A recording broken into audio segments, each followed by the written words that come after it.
President, are we in a quorum call? We are. I'd ask consent that the quorum call be dispensed with. Without objection.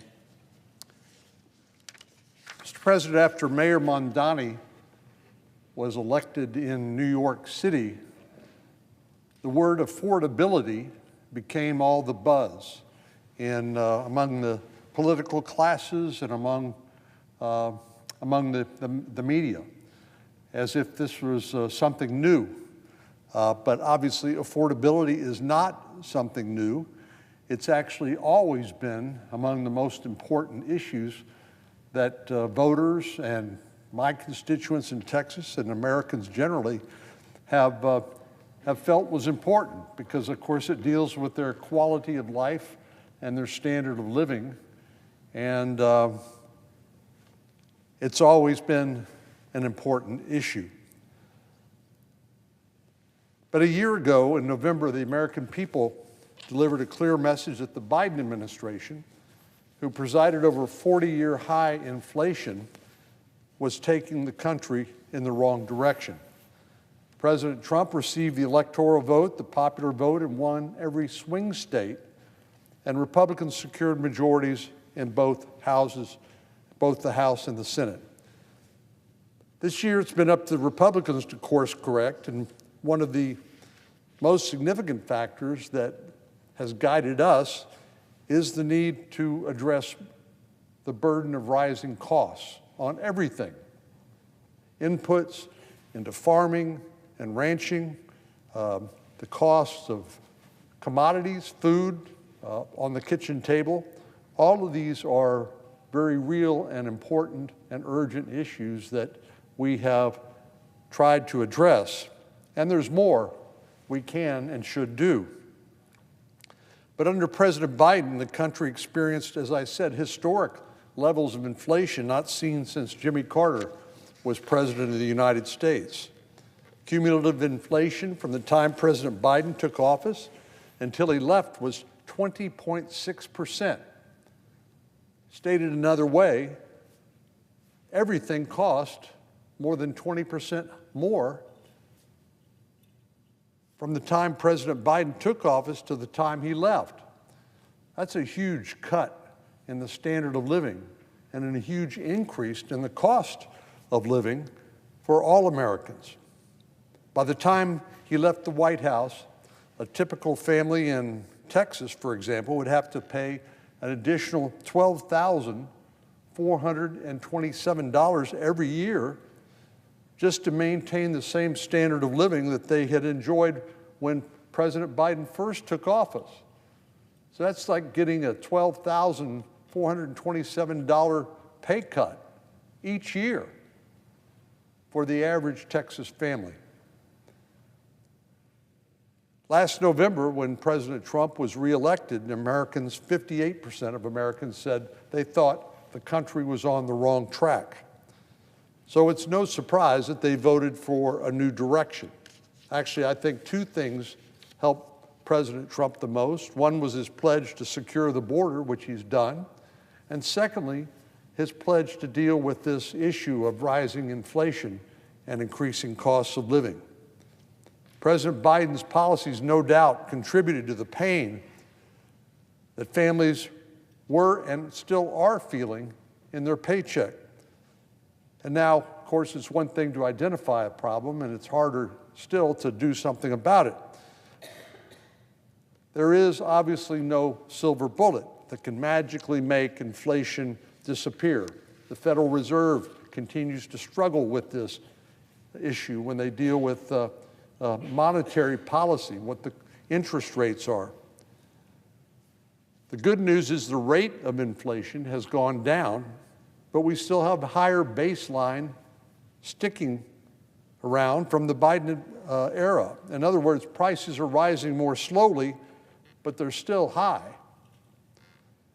The good news is the Republicans have taken important steps that will help ease the affordability crunch for all Americans, particularly when it comes time to file their taxes next year. The Working Family Tax Cuts Act was signed into law by President Trump on July the 4th. This is one of the most significant pieces of legislation that we've seen in a long, long time.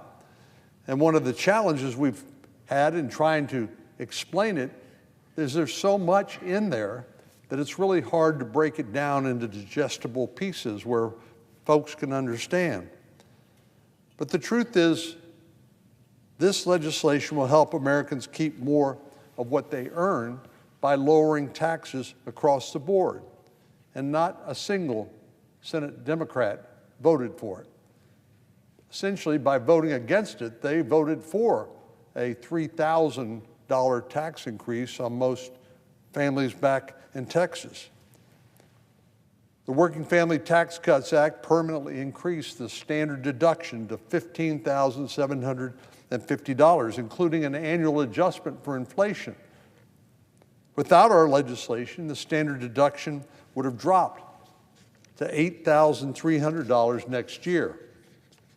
This means that the 12 million Texas families who claim the standard deduction each year would have had to pay an additional $7,450 in taxes next spring without that legislation having passed. The lower rates from the Tax Cuts and Jobs Act from 2017 were set to expire at the end of this year, but the working family tax cuts made these lower rates permanent. In addition to the increased standard deduction and lower rates across all income brackets, our legislation delivered targeted relief to those who were feeling squeezed the most. One of these groups are families with children. Those with small kids often have to choose between living on one income or incurring the increasingly high cost of child care. If we hadn't passed the Working Family Tax Cuts bill, these families would have been slapped with a tax increase, with the child tax credit scheduled to decrease from $2,000 to $1,000. Our legislation prevented this from happening, and we raised the child tax credit to $2,200 and indexed it to inflation so that it will continue to go up year after year. We also permanently strengthened the employer-provided child care credit. This tax credit will incentivize businesses to provide child care for their employees. Now, of course, for some families, these credits seem like a drop in the bucket compared to the cost of raising a family. But I hope these small steps are a step in the right direction toward making family life more affordable, which we must do. Another area my colleagues and I have been discussing with both sides of the aisle, which is a real issue for most Texans, is the rising cost of health care. Now, if you've only been listening to our Democratic colleagues, you'd be forgiven for thinking Republicans have done nothing to address the cost of health care in this country, but that's not true. In the Working Family Tax Cuts, we expanded access to health savings accounts, also known as HSAs. These savings accounts allow individuals to save pre-tax dollars and then use those funds to cover eligible medical expenses. These accounts are particularly useful in the case of a medical emergency when an unexpected bill arises.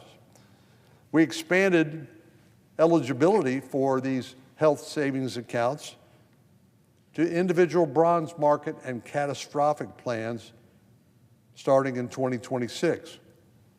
And we also ensured that high-deductible health plans cover telehealth and other remote access or virtual health care services before the deductible kicks in while remaining HSA eligible. I know we're all concerned about access to health care, and actually one of the biggest, most important things that came out of the COVID pandemic and the way we responded in addition to Operation Warp Speed was the broader application of telehealth. Most places around the country are being served by broadband. Many people have access to the internet, and now we have provided the incentives and the reimbursement for more people to get access to health care through the internet, using telehealth. Not every medical condition requires people to show up at the hospital or an emergency room or a doctor's office. Many people can more conveniently, more inexpensively be served by accessing telehealth, and we made that more available. Of course, there's a lot more work that needs to be done, and I look forward to working with all of our colleagues next year to continuing to develop policy solutions at a lower cost for patients and families. But one of the things we should not, and we must not, and we will not do is expand the fraud-riddled Obamacare enhanced subsidies that were provided during the Biden administration. The Biden administration and Democrats at the time took the cap off of the subsidies for health care for people making well in excess of $500,000 a year. That's crazy. We ought to be focused on the vulnerable, the people who need access to care, and not people who can afford to buy health care on their own. In addition to medical bills, many families struggle to deal with their car payments. You got to have a way to get around. Not everybody's got access to mass transportation. Interest rates have remained high because of the historic levels of inflation during the Biden administration and the efforts by the Federal Reserve to combat that inflation through keeping interest rates high. But these interest rates mean that the monthly loan payments for cars have been higher and made buying a new car for most families more expensive. For those making less than $100,000 a year, the working family tax cuts introduced a new deduction that'll ease this burden when it comes time to buy a new car. These individuals, those who make less than $100,000 a year, could now deduct up to $10,000 for interest paid on a new vehicle if that vehicle was made here in the United States.